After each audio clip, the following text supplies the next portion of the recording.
You have to preserve the local life to have this vibe around that places.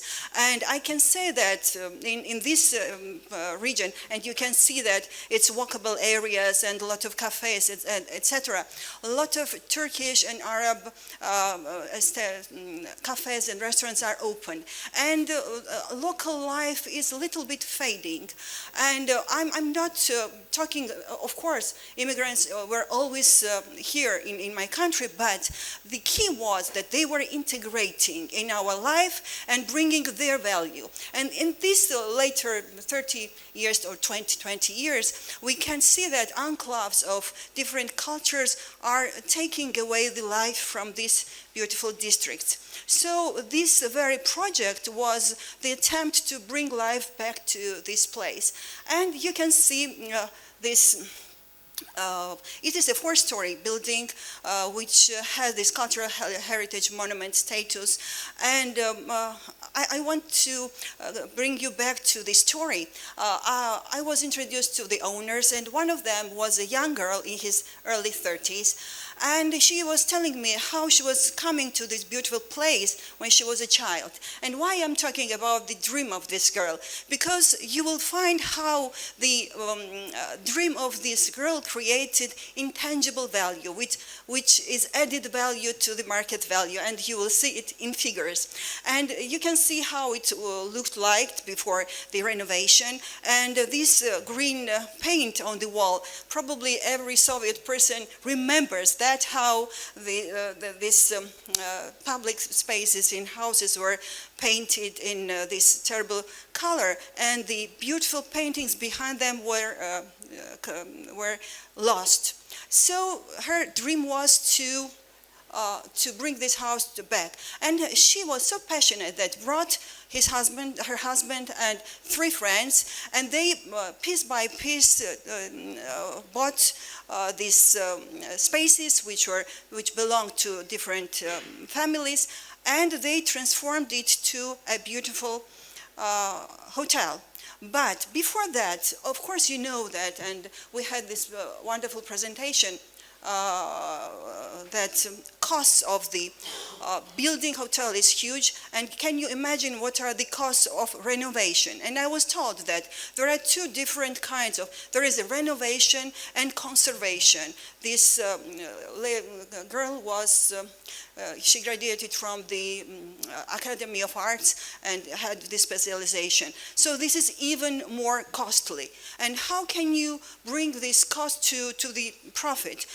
First of all, this project was funded by a city hall. They had a subsidy for renovating the entrance, but then they have done it with their own hands. And if you can see, this tower of television tower is the key point of Tbilisi, and probably when you're coming in this hotel, you're the guest of the city, not only with guests of these people. And so what are the biggest challenges in valuing cultural heritage objects? So of course, you have to go deeper and find out what is the significance of this component, cultural component. Of course, every object is absolutely unique, and there are no rules. And you need to apply the multidisciplinary approach. It's impossible to be only a builder or a valuer to do such kind of assignments. And of course, methodological difficulties. Data is scarce, and you have to think deeper. And you have to find the balance between the value and cost. That was the topic of our previous presentation. So this slide is what kind of information I got from the owners, and you can see the huge list, and there is also academic works by the scientists, etc.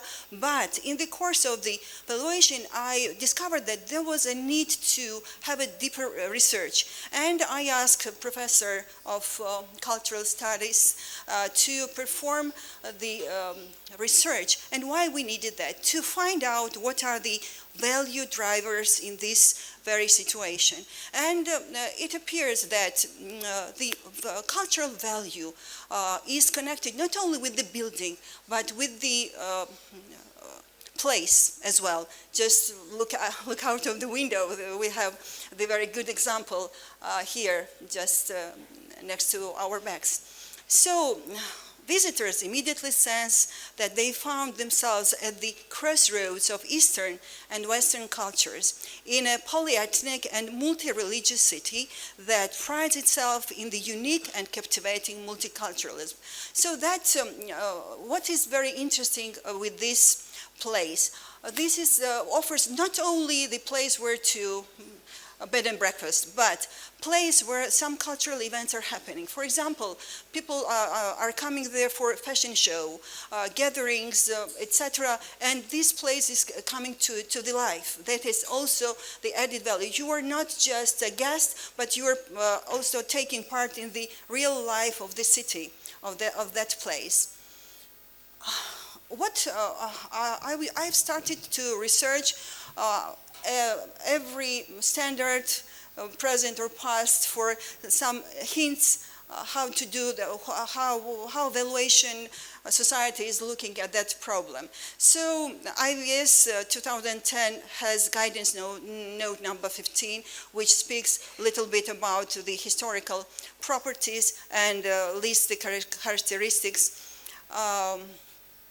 And another very, very important issue is the legal basis for cultural heritage objects, how they are protected, what are the restrictions, and what are incentives for the business. Also, this is very important part because these cultural objects are coming not only with the restrictions sometimes, but with some tax wavering, etc., or funding. And we can see that it's also the case of Georgia. And what we discovered, I also asked the group of young lawyers to be part of this project, and they did very interesting research, and they find around 13 or 12 legislations of different countries all around Europe to find out how this topic is regulated in different countries and how that regulations then affect the value. Okay, so this is first slide. And we are lucky in Georgia because there is a particular balance between the interests of the investor and the legislation. So what is not restricted is you can do that, but you have to have this balance between the private and the interests of the society. In other countries, it's quite different. For example, in Italy, you can't demolish anything, and every single step should be agreed with the governmental bodies, etc. Spain appeared to be a very strict country as well. Now, in the next slides, we have this comparative analysis across the countries. How, for example, Italy gives 19% of tax credits for restoration, but adaptive use is sometimes possible, but in many cases restricted. So it's questionable whether you can rebuild and come out with the commercial project, for example, in these countries. So I just will, I wouldn't go too deep to this analysis, but what I want to say, not only in case of the cultural status buildings, but in general, the door to value opens in legislation. So we are not doing the valuation of house, we are doing the valuation of the property rights, and this is also very, very important to have in mind when we are doing this kind of valuation. So, of course, we couldn't invent anything more than 3 approaches to value, but then we have to think what what we can do, what we can apply in this case. Before I show you how was the calculation of the value, I can show how the value emerged in this case. ADR was in this case absolutely in correlation with the market, but occupancy was above the market, and this added occupancy reflected in 25% increase in the multiple in the value of the hotel. And this 25%, in my perception, is the value this young girl added to this property after the renovation, after giving a new life. So, and it's so pity that it's not another part of the slide is not here, but I wanted to show how was the difference of the risks at the end of the 21 and at the beginning of in the September of 22. It happened that this moment when I was doing the valuation was in the period when the war hit in Ukraine, and how the country risk, which was in case of Georgia 2.97, in this few months went to 5.19. And can you imagine, nothing happened in Georgia, but the value of the all assets went down. So this kind of turbulences affect a lot, and this kind of properties, hotel, is especially in the first rows of the danger in terms of value. So what were the valuation parameters? I can skip it. You know how to do the valuation of the hotel, and what is very distinctive here, the occupancy. And you might think that it's very high to start it, but 79% of occupancy was a real occupancy at that period. And in some cases they reach 100. And when I returned to them to have a question, for a few months during the year, they have even 100% of occupancy. Of course, it's a very small hotel, but anyway, it's a very good result, I think. In case of ADR, in this model, I have applied the average GDP growth of Georgian economy. And you might think that it's questionable. We can come out with the different values, but this growth is quite sustainable for the property like this. And I will skip this discounted cash flow topics, and maybe you have some questions afterwards. But we came 2.5 million US dollars. And why dollars? Because real estate market in my country still thinks in dollars, not in local currency, but in dollars when it comes to these properties like this. So, and question. So main question what these guys had to me, how much does the property value could be increased due to the cultural heritage status?